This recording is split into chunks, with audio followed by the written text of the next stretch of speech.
Herzlich willkommen zu einem Gespräch mit Brad Sundberg, Michael Jacksons Tontechniker für fast 20 Jahre. I'm really pleased to welcome you, Brad. How are you doing? I'm doing good, Uli. It's always good to see you. How are you? I'm a bit tired, but I'm excited to talk to you in person. We've met many times before. 10 years ago, I went to London for a In the Studio with Michael Jackson seminar. Now, soon we will welcome you in Zurich on September 17th, 27th, and on September 28th. Soon after, we will do our annual Michael Jackson night party. A jam-packed Michael Jackson weekend in Zurich. What more could you want? And Uli, there's a new segment that we're doing on the 27th. We're going to be doing it's a smaller group. It's called Mixing and Stories in the Studio with MJ, and it's something that I've been working on for a long time. Um, when people we actually bring along a mixer, an actual hands-on mixer where you can, put your hands on the faders and what I let people do, we don't have Michael's entire library. That'd be pretty difficult, but we've taken a number of our favorite songs, his favorite songs, and what we do is it's a word that we use in recording studios called stems. And people get a little confused. A stem is not the same as a track. A stem is kind of a pre-mixed little collection of tracks. So in other words, if they're going to mix a song like Black or White, instead of having to mix, 16 drum tracks, which is pretty difficult to do, we've got it down to one fader. And so you're going to hear the exact black or white drums on one fader. You're going to hear the black or white guitars. You're going to hear the black or white keyboards, Michael's background vocals, lead vocal, Bill's rap, and we've brought it down to just a fun, simple way of mixing. And I've been doing it. We really started it almost a year ago, something like that. I haven't done it in Zurich yet, so I'm really excited for my Swiss friends to be able to do this. But it lets people get their hands on the faders, kind of create their own mixes, which is fun. But it also, something you said a few seconds ago, you're going to hear the music in a way you've never heard it before. You're going to hear Michael's solo vocal all by itself. You're going to hear the intricate guitar parts and the work that went into these songs. Um, Mixing in stories is fun because everybody gets a turn. In fact, if we do it right, everybody should get about two turns.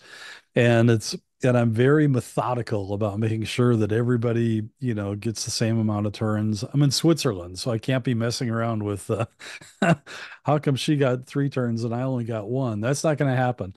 Um, so it's a fun way for a smaller group because we limit the numbers. Once it's full, it's full. It's a fun way for a smaller group of people to really get their hands into the mix.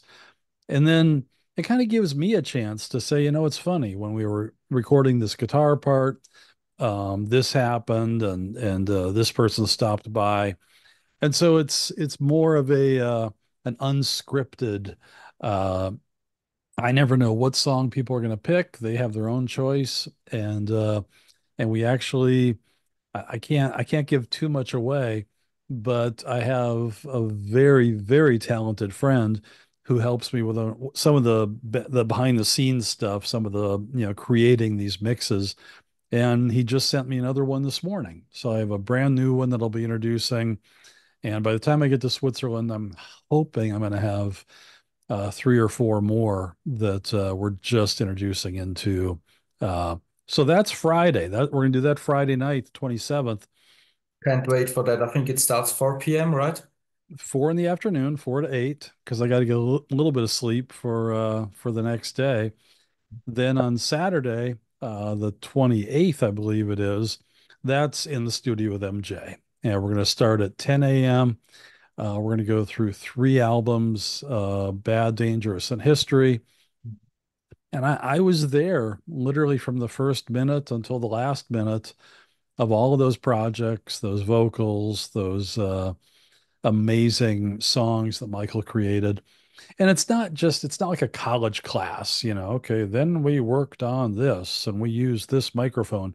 Um, that's not what it's about. It's much more personal, it's much more musical.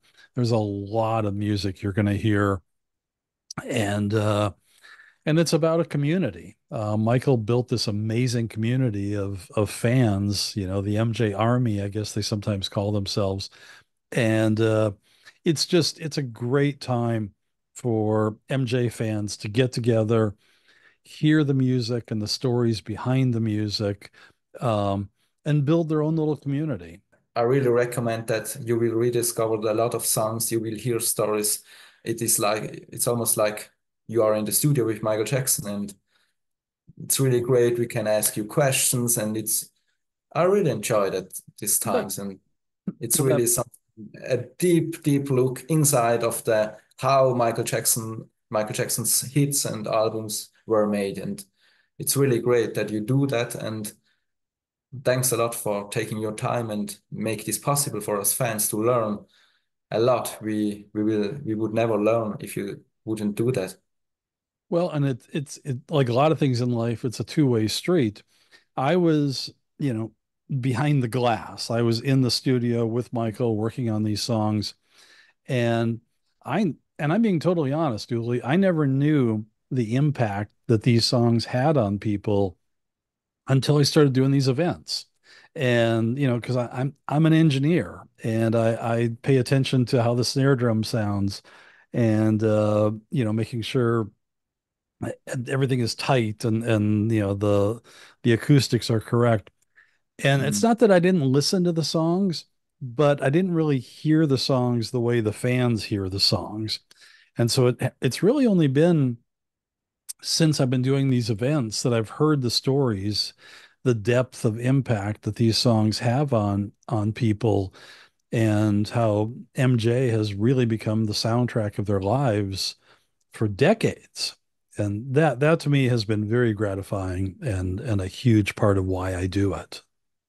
I think we see that you really enjoy these times, and you also used to ask questions to us. I understand now because you was inside the studio. I think you told me that you didn't match the fans. Michael was in contact with some fans, but did Michael ever invite fans to the studio, or it was like? Um, on rare occasion, there's a group that I remember particularly in New York, during the history project, and it's always the Germans. It's always the seems like it's always the Germans that are in the middle of this kind of stuff. There were a group of, I believe, four or five young German girls, and they were sweet, sweet girls, and they would just sit outside the studio day after day after day, and Michael would send them pizza, and we'd make sure that they were fed, and they Michael did invite them in at least on one or two occasions. For security concerns and everything, we really couldn't have a lot of fans coming into the studio, but it's Michael's session. He can invite whoever he wants to invite. That's none of our business. Um, so yeah, there were a couple times when, I think we had a couple of German fans come in New York. I don't yeah, on the Bad album and Dangerous album, not quite so much, but it was a workplace. I mean, we were there to work, and had a lot of songs to record. But yeah, even I remember leaving the studio and seeing a handful of fans out on the street, and it was sweet. And Michael, he loved the fans, and he always tried to be very good to his fans. So he talked about them in the studio. I think you did work together on a professional way, but you also spent some private time with him, right? Well, yeah, studios are very private or intimate, to use the word that you used a few minutes ago. Um, it's a very comfortable, I sometimes call it a cocoon, like a little safe place. And Michael, yeah, when you're going to work, side by side or in the same room with two or three people for hours and hours and hours, it it's never going to be just work. He's going to ask about family. We're going to joke around. We're going to talk about Disney. We're going to talk about a movie we just saw. So yeah, it was a very I never try to mislead people, oh, gee, Brad, said he was Michael Jackson's best friend. That's not true. Michael had a lot of friends, but in the studio, we did have, and at Neverland, of course, we did have a very, very wonderful friendship for nearly 20 years. And so you was also in Neverland, and Yeah. Do you want me to tell you the chronology really quick? yeah, yeah. Okay. Let's tell us, when Okay. did I you mean, start for Michael? How did it end? Or when sure. did Um, Obviously it's a longer story that I'm going to tell in a you short you will Zoom hear call, that in but Zurich soon? yeah, yeah, I'll go into more detail in Zurich, but basically I moved to LA when I was 21 years old, and I went to a recording school, and I got my first job at a recording studio, and there was an album that you're probably aware of. I'm trying to see if it's over your shoulder there, by the name of Thriller. And I loved Thriller.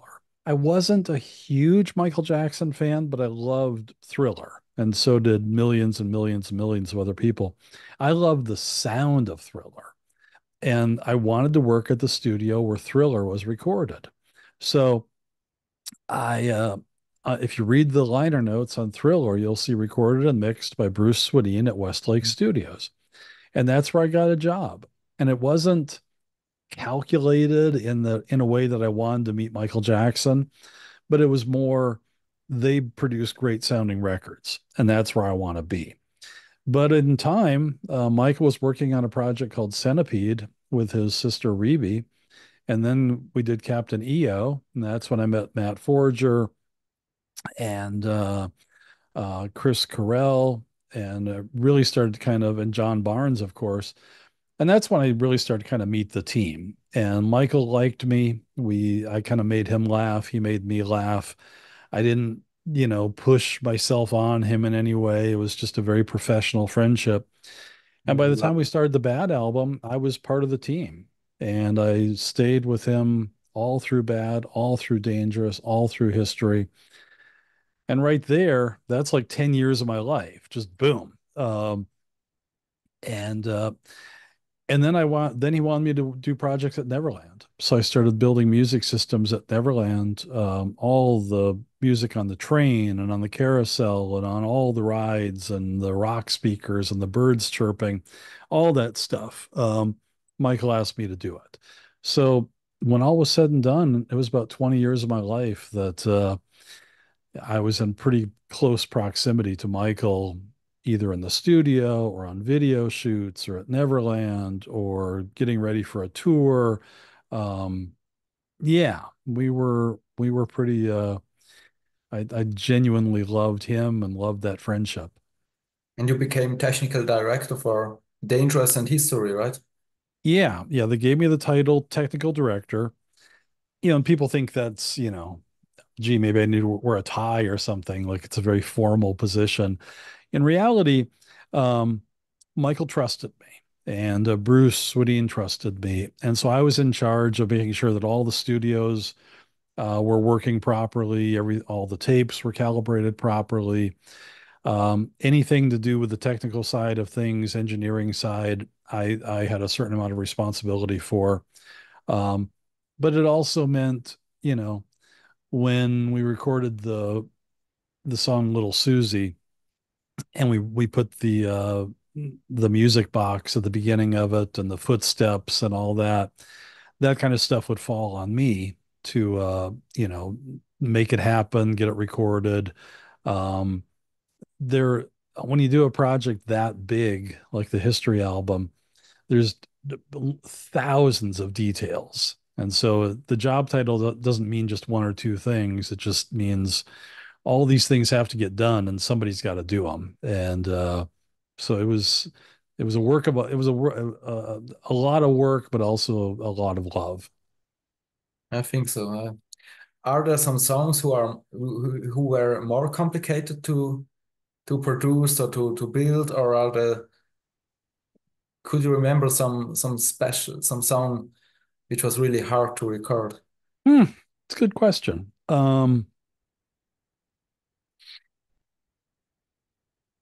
There were songs that changed a lot. And MJ fans all know, Smooth Criminal and Chicago 1945. And, I think there's people that must have charts on the wall, trying to figure out what all those songs were. Michael would just get a new idea and wanted to change a bridge or do something. So, a song like Smooth Criminal went through a lot of different names and variations before it was finished. In terms of a song that was difficult, I don't want to tell the whole story, but when I'm in Zurich, I'll tell the story of Keep the Faith. That was a challenging song. That one we basically had to completely start over on that song, and that one was challenging. Heal the World. When we do the mixing in Zurich, I'll probably tell this story again. But Heal the World was a huge, huge song in terms of number of tracks. And we It there sounds was so simple. it what? It kind of sounds simple, this song, That you know? Interesting. oh, it's a massive song. In terms of number of tracks on Heal the World, I'd probably say well over 100, maybe 120 tracks, something like that. Um, I mean, there's a full orchestra. The song grows and grows and grows. But there's a story that I tell about Bruce was mixing the song. And when you're mixing a song, the microphones are pretty much put away and you're done with that phase of the song. And on Heal the World, something was bugging Bruce, and it just kept bothering him that it sounded like something was missing. And it was just he and I in the room, just the two of us. And he'd say, "Bratty Daddy, it's missing something." And I said, "I don't think so. The song is huge. It's got the Andre Crouch choir, it's got the little girl, it's got the LA Philharmonic." And he finally determined that the drum sounds were not big enough. And we brought a drummer in by the name of John Robinson, JR, way at the end of the project, just to do some what are called drum fills, just some tom fills. And when I play it, especially during the mixing session, people can just hear the difference of how that song sounded before and how it sounds after. So in terms of, I wouldn't say songs were difficult, and this isn't to sound, It took a snobbish. lot of time, right? I'm sorry. It just took a lot of time to record and Yeah. And change them. and we were working with actually I'm thinking of another song, so I'll tell you one more quick story.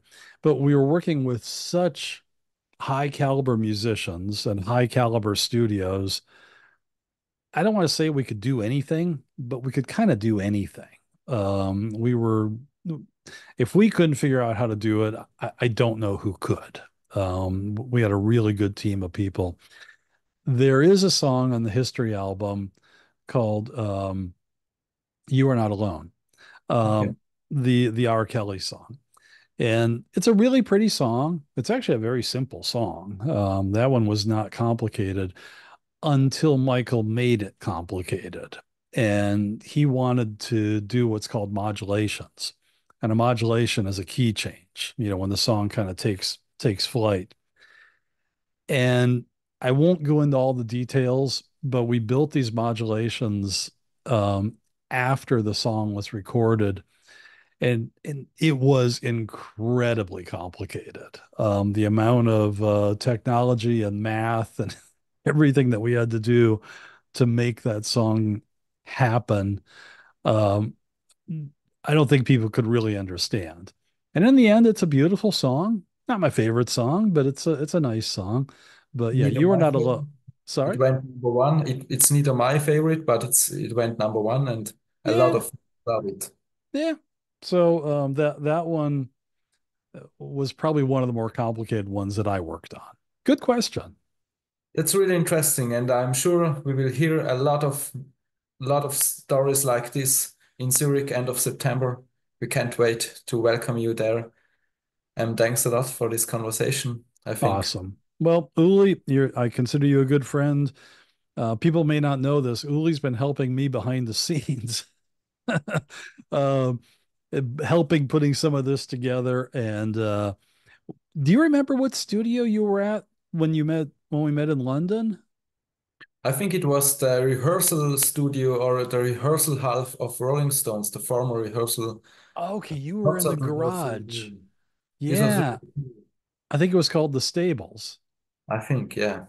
That was a really cool room. It was where Mick Jagger used to live, Right, I right. think, but he sold it, I think. Yes. That was one of the I think it's gone. I tried to go back there a couple of years later, and I think that studio is no longer around. Um, that was one of the loudest sound systems I've ever used. I hope I didn't hurt you, but the speakers they gave me in that place were just outrageously loud. Oh, that's fun. I didn't know that you were there in London. Thanks for telling me that. I was. And I came back and back for several of your seminars, and I always enjoyed it. Of course, some stories are the same, but you always tell new stories. It's I really recommend it, and I still enjoy Thank you. to visit you in the studio with Michael Jackson seminars, and I really recommend you fans to buy your tickets before it's sold out. Thank you. You will It, not regret it. Definitely. it's funny that you say about you've heard some of the stories before. I've really tried to, change and do different stories, but there's certain stories that people like to hear over and over again. And there's people that haven't been to my event and maybe they've heard about a certain story. And so it's tricky because I've got enough material probably for 2+ full seminars. But we have to pick and choose. We can't really keep people there for 3 days. So I do the best I can to give people some of their favorite stories and give them some stuff they've never heard before. And I really enjoy your events because, we learn a lot because the estate they did some really great movies like the Off the Wall documentary by Spike Lee, the Bad documentary. I really enjoyed them, but in 2 hours they cannot go that deep in details like you will do because it's like for a general audience there are not only fans who watch these documentaries, and with you we can really go into the details, the fans like me who are interested in the music and how the music was made. So I really enjoy that, and really I'm really thankful that you're doing these seminars, Thank you. It's funny when you talk about the documentaries. Um, like when I watched Thriller 40, which I enjoyed. I thought it was a good film. Um, it's just that sometimes, they'll be interviewing, like some celebrities son or daughter and they'll say, "Oh, my mom used to play me Thriller when I was little." And I'm like, "Why don't you talk to the people that actually worked on these projects instead of, but I'm not the producer of those and I have Why we have you. a lot of That's why respect we for have the you. estate." So, They do their job, and I'm thankful you're doing your stuff, and we fans really enjoy that. thank you. Well, I look forward to coming back to Switzerland, one of my favorite countries on the planet. You guys live in paradise. So I hope you appreciate that because it's an absolutely gorgeous country. Some of my favorite people are in Switzerland and cannot wait to see them again. And and I'll see you on the 27th and 28th of September. Tell me the name of the venue we're going to be at again. We're gonna be in the Mundwerk where we do our Michael Jackson night after your seminar. It starts 8 p.m. You find more information on jackson.ch. And we'll have all our information on our website, www in the studio with MJ. And we we are going to do. I've got to talk to Uli about this a little bit, but we are going to do some student discounts for our events, and maybe even kind of a package for people that are also coming to the party. I'm not going to stay for the party. I'm too old and I don't dance, but I'm definitely going to pop in for a few minutes and meet everybody and cannot wait to be there. We'll So talk to you before the party, just before it starts, and then maybe, who knows, you will stay for a while. You never know. You will one one anyway. one beer turns into three, and then all of a sudden, who knows what happens? But Switzerland's always full of surprises. We can't wait. All right, my friend. Well, thank you for your time, and I look forward to seeing you on the 27th and 28th of September. Thank you. Take care. Thanks, Uli. Take care. Thank Bye you, now. Brad.